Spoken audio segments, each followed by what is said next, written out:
नमस्कार। आप सुन रहे हैं ये ऑडियो बुक NSSIT बॉम्बे द्वारा प्रस्तुत चैनल वॉइस फॉर पर्पस पर। Trunchbull.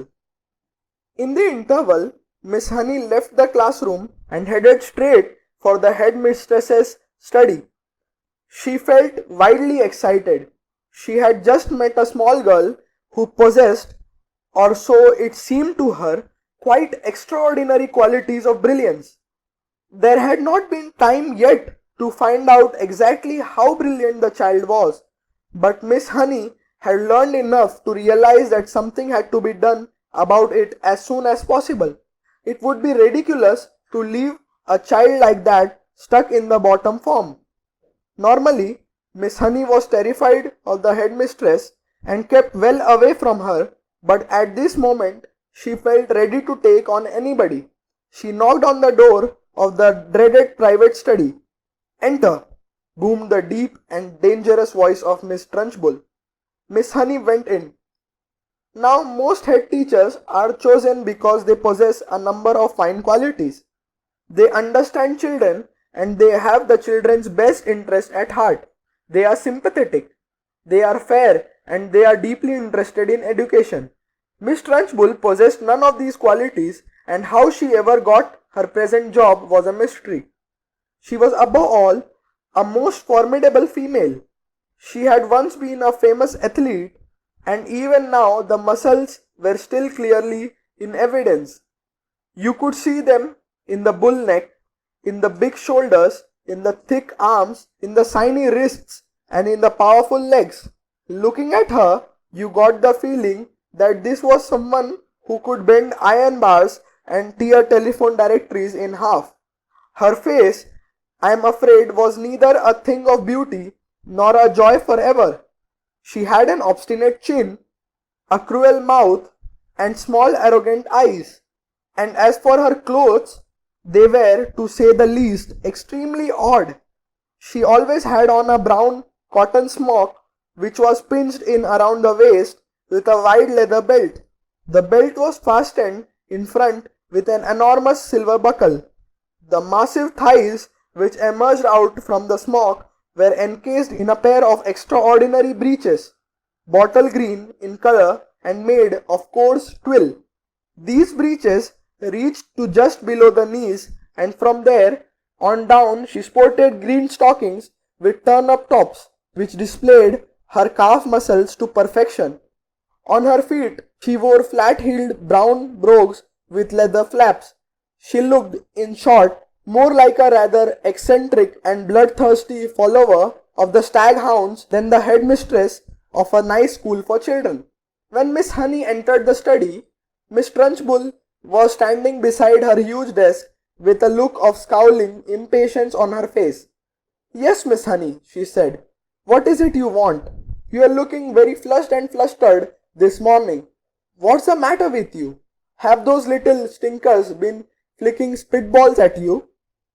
"No, headmistress, nothing like that." Well, what is it then? Get on with it. I'm a busy woman." As she spoke, she reached out and poured herself a glass of water from a jug that was always on her desk. "There is a little girl in my class called Matilda Wormwood," Miss Honey began. "That's the daughter of the man who owns Wormwood Motors in the village," Miss Trunchbull barked. She hardly ever spoke in a normal voice. She either barked or shouted. "An excellent person, Wormwood," she went on.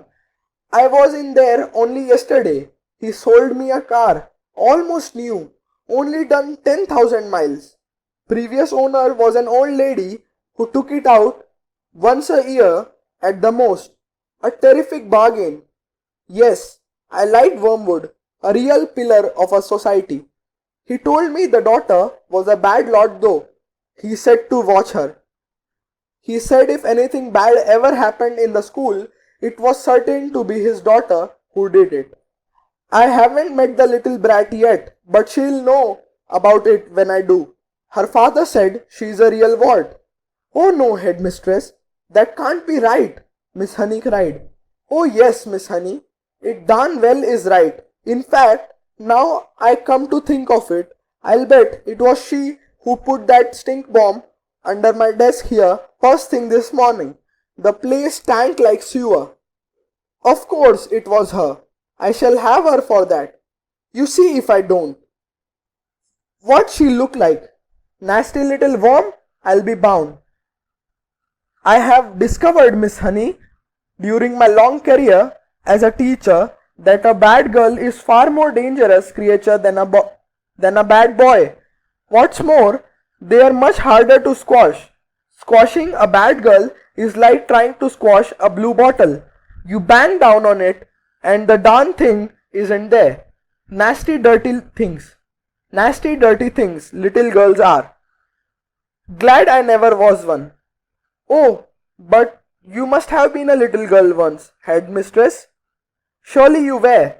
Not for long anyway, Miss Trunchbull barked, grinning. I became a woman very quickly. She is completely off her rocker, Miss Honey told herself. She is balmy as a bedbug. Miss Honey stood resolutely before the headmistress. For once, she was not going to be browbeaten. I must tell you, headmistress, she said, that you are completely mistaken about Matilda putting a stick bomb under your desk. I am never mistaken, Miss Honey, but headmistress, the child only arrived in school this morning and came straight to the classroom. Don't argue with me, for heaven's sake, woman. This little brute Matilda, or whatever her name is, has stink bombed my study. There's no doubt about it. Thank you for suggesting it. But I didn't suggest it, headmistress. Of course you did. Now what is it you want, Miss Honey? Why are you wasting my time? I came to you to talk about Matilda, headmistress. I have extraordinary things to report about the child. May I please tell you what happened in class just now? I suppose she set fire to your skirt and scorched your knickers. Miss Trunchbull snorted. No, no, Miss Honey cried out. Matilda is a genius. At the mention of this word, Miss Trunchbull's face turned purple and her whole body seemed to swell up like a bullfrog's. A genius? She shouted. What piffle is this you are talking about, madam? You must be out of your mind. I have her father's word for it that the child is a gangster. Her father is wrong, headmistress. Don't be a twerp, Miss Honey. You have met this little beast for only half an hour and her father has known her all her life. But Miss Honey was determined to have her say and she now began to describe some of the amazing things Matilda had done with arithmetic.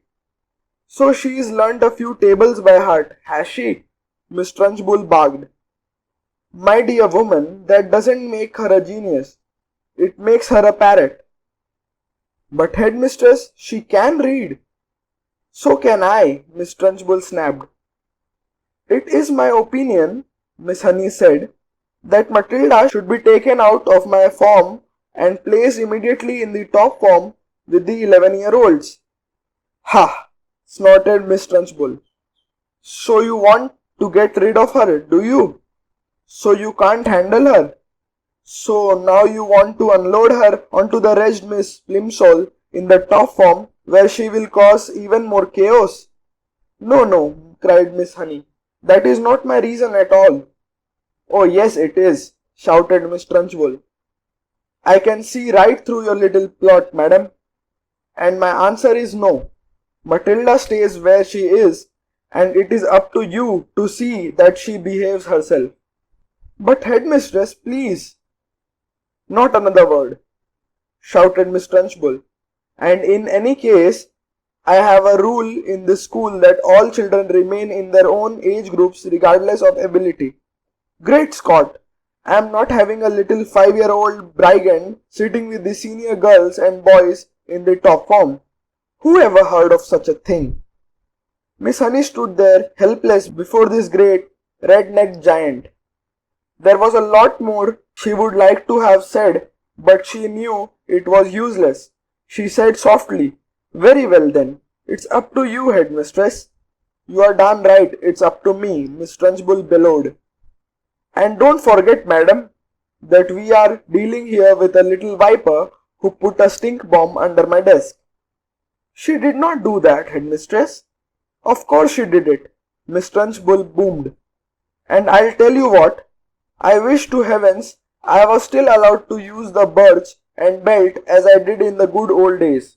I'd have roasted Matilda's bottom for her so she couldn't sit down for a month.